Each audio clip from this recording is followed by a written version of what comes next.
Hello, and welcome to another edition of Ask the Professor, a crowd-supported, crowd-driven feature where we respond to your questions on everything from political philosophy to culture to economics to history.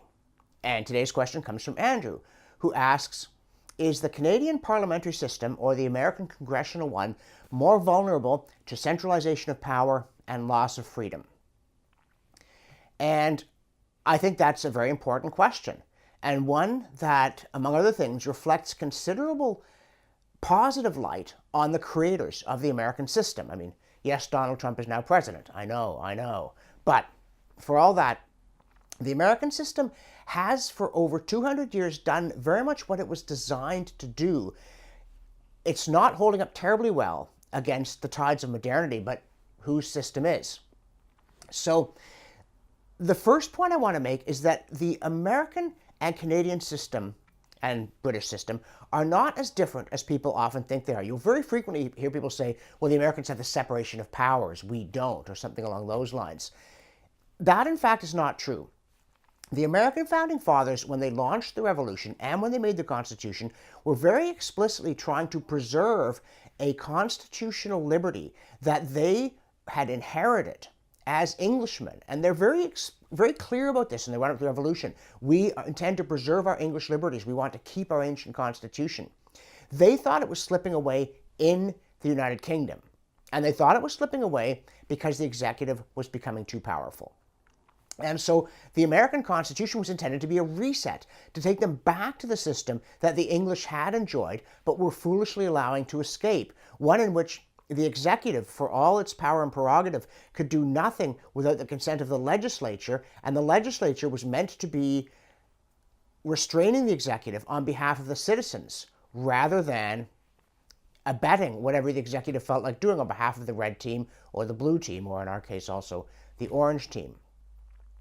And again, the American founding fathers were not wrong that the crown in 18th century Britain, having failed to crush Parliament in the 17th century or earlier, was doing a rather alarming job of seducing it through perks, through offices, through honors, through outright bribery if it came to that. And fascinatingly, during the course of the American Revolution, the British themselves came to see that this was a problem. A resolution passed the House of Commons in 1780 at the height of the fighting, saying that the power of the crown has increased, is increasing, and ought to be diminished. In essence saying, yes, you American rebels are right. And one of the reasons that the war ended when it did, it was certainly proving to be militarily and financially difficult. But a great share of the British governing class had come to the conclusion that the Americans were actually right. The Americans thought, well, if it happened once, it could happen again. We better create a system that more formally separates the executive from the legislature. You know, it's not just that the president doesn't need to win confidence votes to remain in office, and therefore the Congress can freely vote against him without causing an upheaval. Also, you know, members of the president's cabinet can't be members of Congress and so on. But the British also had learned a lesson. That's why the 19th century, particularly the first half of it, is the heyday of parliamentary self-government, where the Commons is not whipped, where ministries do lose votes, where you can have a change of prime minister without needing to have an election because you don't have strict party discipline. What goes wrong, of course, in Canada and the United States is that as we move into the 20th century, the ambition of government gets larger. Instead of being content with passing a few dozen bills in a congressional session, Congress, like Parliament here, starts to pass more and more and increasingly delegates rulemaking power to the bureaucracy, which John Locke says it can't do, and which is very dangerous to freedom here as well as there. Nevertheless, it remains true that in the United States, the President and the Congress are frequently at loggerheads, and that gives citizens more choice. It also gives them more protection. You can often get a Congress that is looking very skeptically at what the executive branch is up to in this regulation making and regulation implementing business. You get opposition parties here who are forever howling about what the cabinet and the prime minister or premier are doing, but the parliamentary majority backing them very, very rarely admits to any doubts that it may happen to feel.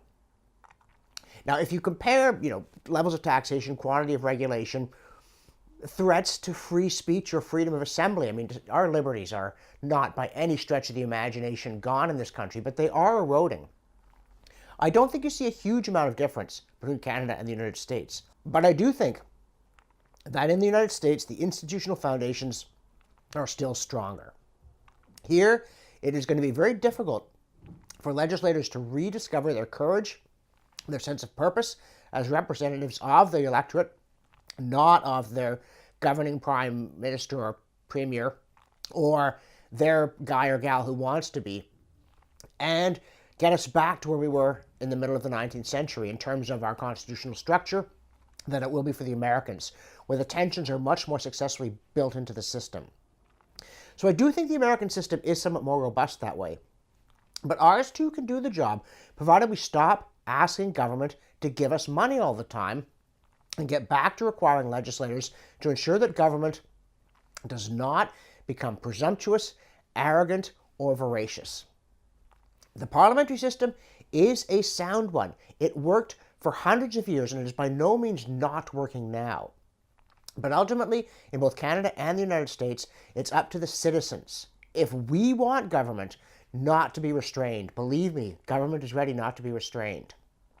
Oh, I didn't mention the role of the courts. I mean, one of the interesting things about the American system, it wasn't clear at the time of the Constitution that the courts would be an equal branch. It isn't really until 1803, Marbury v. Madison, where the Supreme Court strikes down a law that the court asserts a kind of power that courts in Britain hadn't had since really maybe the 17th century. By the 19th century in Britain, there's no such thing as an unconstitutional law. But in earlier centuries, there was.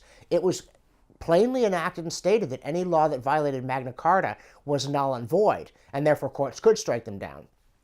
We, in our somewhat awkward, unidentified constitutional object, do have a larger role for the courts now, but no check on the courts. Again, it's not, in principle, completely unsound, but it's very poorly implemented, and it's been pulled in a direction that does tend to diminish our control over those who presume themselves to be our betters. So neither system is broken. There are problems in both systems, but yes, the American system, it seems to me, is a somewhat more robust one. I don't say we need to adopt it, but we need to see what's good about it in order to bring our own back to where it's meant to be. For more on that, you can watch my documentary, True, Strong, and Free, Fixing Canada's Constitution. If you have a question for Ask the Professor, the URL here on your screen will tell you how to submit it. And if you've enjoyed the video, if you enjoy my documentaries, but you're not already either a monthly supporter or a backer of the projects, please click on this button and make a monthly pledge so I can continue to bring this and other features to you. And thank you for watching.